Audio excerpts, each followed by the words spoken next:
गाडी चालवता चालवता त्याने घड्याळावर नजर टाकली. रात्रीचे 11 वाजून काही मिनिटे झाली होती. डोक्यात नुकत्याच झालेल्या पार्टीची धुंदी होती, पण तो एकदम परफेक्ट कंट्रोलमध्ये होता. रस्ता तसा निर्मनुष्यच होता. रस्त्याच्या दोन्ही बाजूंच्या दिव्यांची निमुळती होत जाणारी रांग आणि त्यातला तो रस्ता एखाद्या स्वप्नातल्या दृश्यासारखा दिसत होता. त्याने AC बंद करून ड्रायव्हर साईडची विंडो उघडली. गार वाऱ्याचे हलके मोरपीस चेहऱ्यावर झेलत आवडती ट्यून ऐकत गाडी चालवणे त्याचा परमोच्च आनंद होता आणि तो मनसोक्त उपभोगत होता. स्पीडोमीटरचा काटा 100च्या जवळपास थरथरत होता आणि तेवढ्यात समोरच्या कोपऱ्यावर कोणीतरी रस्त्याच्या अगदी मधोमध उभं राहून त्याला लिफ्टसाठी अंगठा दाखवत होतं. खूपच इमर्जन्सी असावी, कारण ती व्यक्ती रस्त्याच्या साईडला न थांबता अगदी मधोमध थांबली होती. काही अडचण असेल का? गाडी जवळ आली तशी ती व्यक्ती एक स्त्री असल्याचे त्याला जाणवले. त्याने तिच्या जवळ गाडी उभी केली. तसे अशा वेळी थांबणे धोक्याचे असते, पण त्याला त्याच्या तारुण्यावर आणि मसल पॉवरवर विश्वास होता. काय प्रॉब्लेम आहे?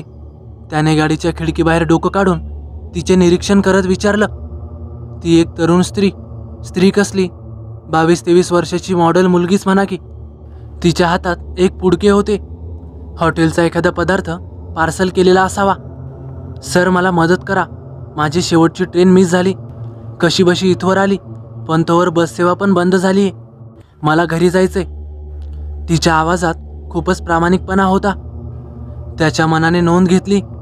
ती मस्त उंच आणि सडपातळ होती. परफेक्ट फिगर, सगळं कसं जिथल्या तिथं. डार्क रॉयल ब्लू जीन्स आणि व्हाईट शर्टमध्ये एकदम खतरा दिसत होती. सर प्लीज, नाही म्हणू नका. तिने पुन्हा आर्जव केला. तो जरा भानावर आला. मग तुम्ही टॅक्सी किंवा ऑटो का नाही केली? आता तुम्हाला काय वेगळं सांगू? एकतर ते थांबतच नाहीत आणि हल्ली काय काय ऐकायला येतंय, म्हणून मी पब्लिक ट्रान्सपोर्टच प्रिफर करते. मग तुम्ही जंटलमन दिसताय, कारण कोणी अशा अपरात्री अनोळखी व्यक्तीसाठी गाडी थांबवून चौकशी करत नाही. जंटलमन शब्दाने तो जरा सुखावला. तिच्या रेखीव चेहऱ्याकडे पाहत त्याने मानेनेच गाडीत बसण्यास खून केली. ती गाडी वळसा घालून त्याच्या शेजारच्या सीटवर येऊन बसली. तुम्हाला कुठे सोडू? त्याने गाडी सुरू करत विचारलं. या इथून साधारण 5-7 किलोमीटरवर एक डावे वळण आहे. तिथून 5 मिनिटाच्या अंतरावर आमचा एक जुना वाडा आहे. तिथेच सोडा मला. चला, म्हणजे अजून 10-15 मिनिटे ही अप्सरा शेजारीच असणार तर. थँक्स, तुम्ही आज एका असहाय्य तरुणीला मदत केली आहे. माझा बच्चा वाट बघत असेल हो घरी. बच्चा म्हणजे? नो, तुम्ही समजताय तसं काही नाही. माझे अजून लग्नही झालेले नाही. बच्चा म्हणजे माझा लहान भाऊ. बिचारा आजारी असतो. आजारी? काय झालंय त्याला? तो खूप ॲनेमिक आहे. त्याला रक्ताची खूप गरज आहे. पांढरं फटक पडलंय हो पोरगं. काहीच खातही नाही. म्हणूनच तर चव बदल म्हणून त्याच्यासाठी बाहेरचं डिनर घेऊन जाते. तसं मी त्याला सकाळी घरून निघताना प्रॉमिस केलं होतं आणि आज नेमका उशीर झाला. तिच्या हातातील पुडक्याचे गुपित हेच होते. प्लीज आता इथनं लेफ्ट टर्न घ्या. हां, या कच्च्या रस्त्याच्या शेवटच्या टोकाला आमचा पॅलेस आहे. तिने जुनाट वाड्याचा उल्लेख पॅलेस केल्याने आम्ही दोघेही मोकळे हसलो. त्याने लेफ्ट टर्न घेतला. घरी अजून कोण कोण असतं? त्याने सावध प्रश्न विचारला. कोणी नाही, मी आणि बच्चा दोघेच. आई बाबा मागेच. बच्चा आणि हा जुना वाडा सांभाळायची जबाबदारी माझ्या खांद्यावर टाकून देवाघरी गेलेत. ओ सॉरी. बाय द वे, मी शशांक. एकुलता एक आहे. आई डॉक्टर आणि बाबांचा बिझनेस आहे. मी एका मल्टीनॅशनल कंपनीत प्रोग्रामर म्हणून काम करतोय. तिने न विचारताही त्याने आपली माहिती दिली. तिचे 5-10 मिनिटाचे सानिध्य त्याला सुखावून गेले होते. तिचं बोलणं, वागणं, लहान भावाची काळजी आणि चेहऱ्यावरचे हावभाव सगळंच त्याला आपलंसं वाटू लागलं होतं. आता घराजवळ आलोच आहोत, तर घर आतून पाहूनच घेऊयात आणि तिच्या भावाची पण विचारपूस करावी. सगळं काही ठीक वाटलं तर पुढच्या 4-2 भेटीनंतर तिला लग्नासाठी विचारता येईल. बस थांबा इथे. आलाच आमचा राजवाडा. त्याची गाडी एका थोरल्या गेट समोर उभी होती. समोर खरेच एक दुमजली जुनाट बंगला होता. अंधुक प्रकाशातही त्याची भव्यता अधोरेखित होत होती. सगळी वास्तू अंधारातच होती. फक्त वरच्या मजल्यावर एका खिडकीत उजेड दिसत होता.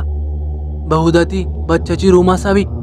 तेवढ्यात ती म्हणाली, खरे तर आपण जी मदत केली तिची परतफेड केवळ थँक्स या शब्दाने होणार नाही. तुमची हरकत नसेल तर एक कप कॉफी घेऊयात का? मी पटकन बनवते. तिने आजीजीने विनंती केली. ही बाया बहुधा मनकवडी असावी का घरात या हे आमंत्रण समजू? छे, पण तसे नसावे.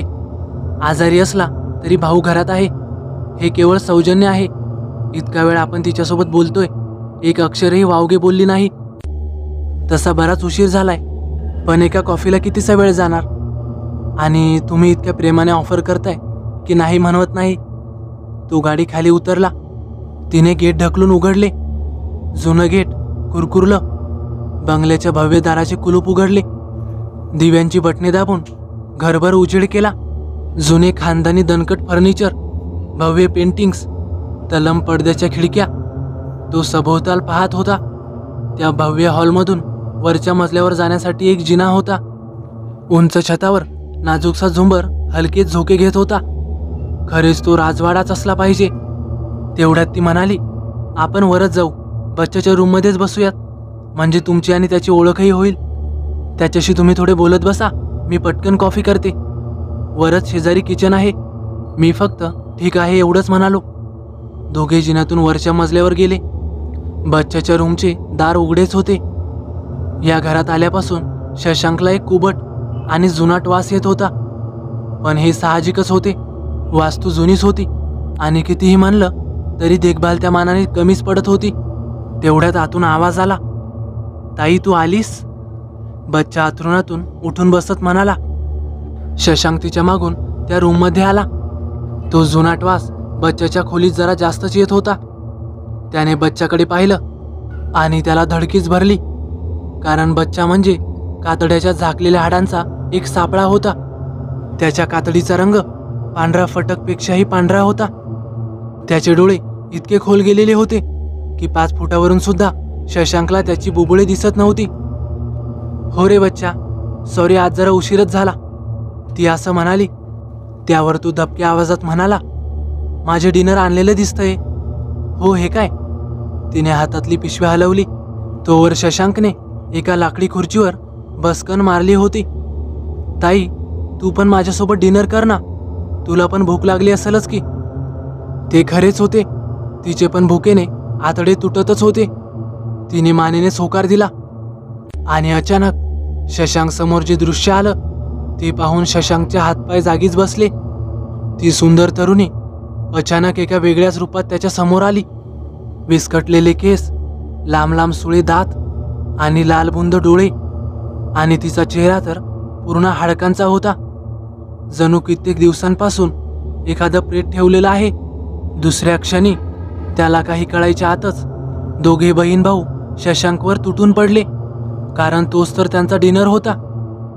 दुसरा दिवस उजाडला आणि दुसऱ्याही दिवशी ती नवीन डिनरच्या शोधात त्याच रस्त्यावर जाऊन उभी राहिली. तर मित्रांनो, कशी वाटली तुम्हाला ही भयकथा? आवडल्यास नक्की लाईक करा, कमेंट करायला विसरू नका. आणि हो, आपल्या चॅनलला आतापर्यंत सबस्क्राईब केलं नसेल तर नक्कीच सबस्क्राईब करा. तर चला भेटूया पुढच्या व्हिडिओत. धन्यवाद.